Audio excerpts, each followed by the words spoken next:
Welcome everyone to the Bookworm's Philosophy Corner. So I recently and finally read the book The Last Unicorn by Peter Beagle that the animated movie of the same name is based on, and it's really made me reflect actually. So as always, the following are my very personal thoughts on the book. I'm definitely not a literary expert, but I love reading fantasy and fiction and then relating it to philosophy and to how one can perceive the world. So here it goes. I must say that I was not immediately fascinated by the book when I started it. I felt like I could not really immerse myself or lose myself in this fantastical world the same way that I usually have no trouble at all doing. For my taste, the characters are not really so fleshed out in terms of having a backstory that the reader is really made aware of.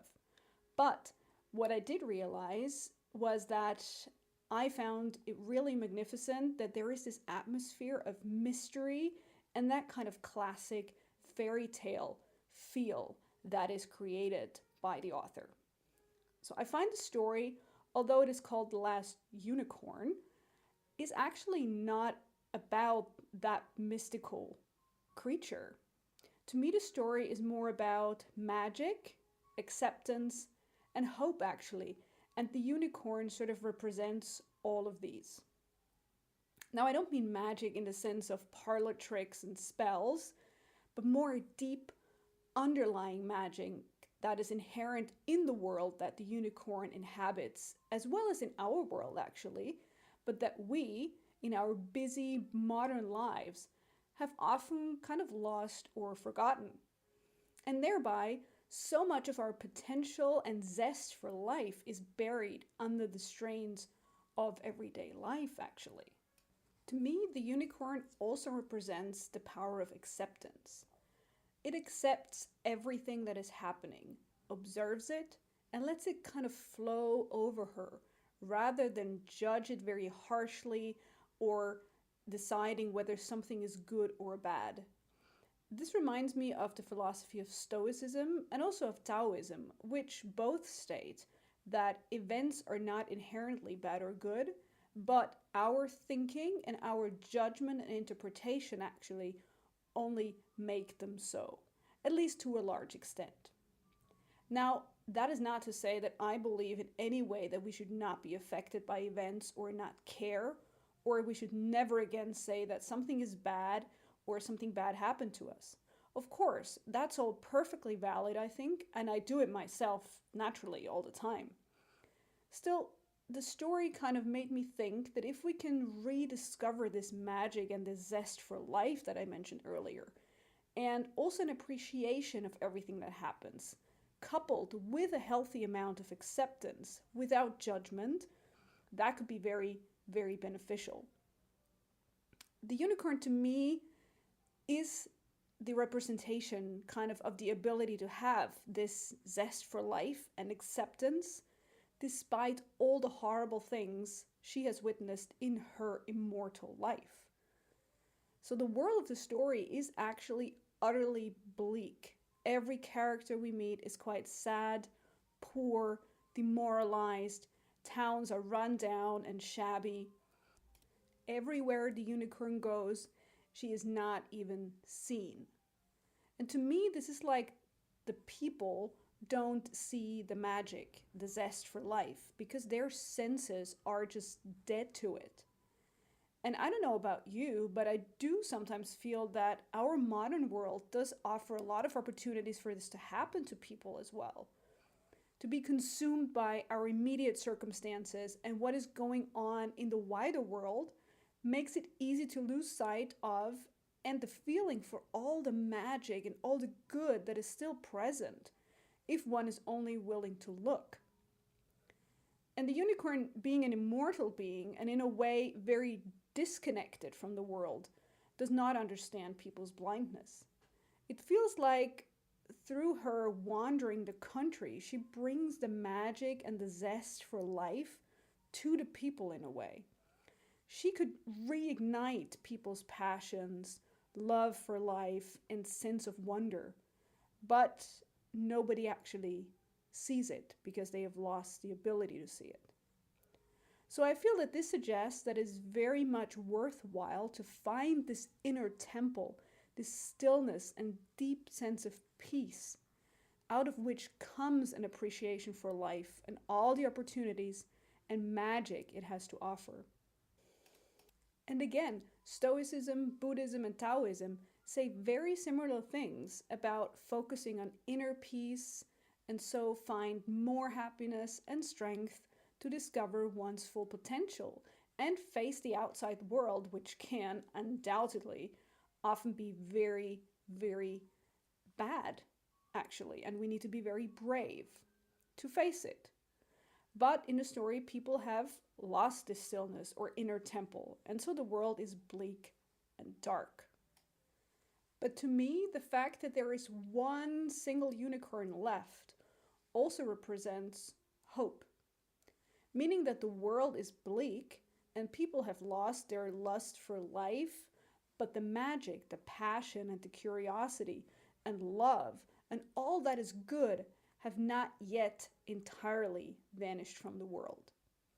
And I feel the unicorn's longing and mission to find all the other lost unicorns, together with the sorcerer Schmendrick and Molly, is to return that lost magic to the world and to the people, and so that the world can be renewed. And this is, I feel, underlined when the world turns green and much brighter again once all the unicorns have been set free and have returned to the world. They cannot be seen by people, but their magic can be felt. And of course, King Haggard and the Red Bull are also super important characters. I feel like the Red Bull, if we compare it to modern society, is a lot like all the external influences we are subjected to in everyday life, like the media, social media, work, hobbies, etc. We strive to be busy, popular, recognized, and successful. And I'm all for working hard and being rewarded for our work with success, etc. But if the driver behind our efforts is power or glory or money alone, that kind of drowns out the magic, the stillness that is simmering inside all of us. And the Red Bull is very much the representation of all these forces that are distracting us from the magic. However, Haggard himself, to me, seems more dangerous actually, since he has captured the unicorns on purpose and knows where they are and what their absence is doing to the world. Still, he is so consumed by this empty longing for power and satisfying his desires that he is willing to sacrifice everyone's happiness, the whole world's happiness. To me, that is not unlike some things that are happening in the world as well. It also occurred to me that Haggard is trying to cage what is not meant to be caged or dominate the indomitable by driving all the unicorns into the sea and keeping them there. And this made me reflect on how we sometimes cage ourselves and our inner fire, our inner magic. But if we are conscious of the beauty in the world around us, like when we go for a walk in the forest, we can rediscover this magic, this zest for life, appreciation, hope, passion, and potential within us. I think a balance and equilibrium is the important thing here. Like with almost everything. When the unicorn finally defeats the Red Bull, it does not kill it.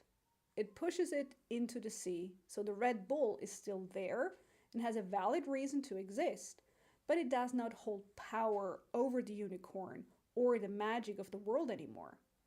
And this, I think, is a beautiful allegory to real life. The demands and opportunities offered to us by modern life are certainly valid and valuable, but they should not have permanent power over our lives. Our inner magic, passion, and hope should not be drowned out by the often overwhelming outside world. What also strikes me as very relevant in the story is the fact that the unicorn returns to its forest, but can never return to the life it knew before its journey. After all, it was human for a while, and it got to know love, which no unicorn had ever done before. So it's forever changed, even if it looks the same on the outside, and its surroundings and the world have been restored to what they were. And this reminds me of the story I heard about a calm lake whose surface is broken by a stone. So the water ripples, and after a certain time, it will return to its calm state, looking exactly like it did before the stone was thrown in. However, the stone has settled on the ground of the lake, and though invisible to the eye, the lake is changed forever. Also, Lao Tzu, I believe, said that we never step in the same river twice, because we change and the river changes as well. Thankfully, we all can and do change over time, and for me, it seems so important to keep our inner magic alive and to embrace it. There's so much power in the imagination and so much passion and possibility fueled by it. After all, they say imagination is the workshop of the mind. So that's it from me for this time. Thanks very much for listening, and until next time, let's keep finding the philosophy in books. Bye.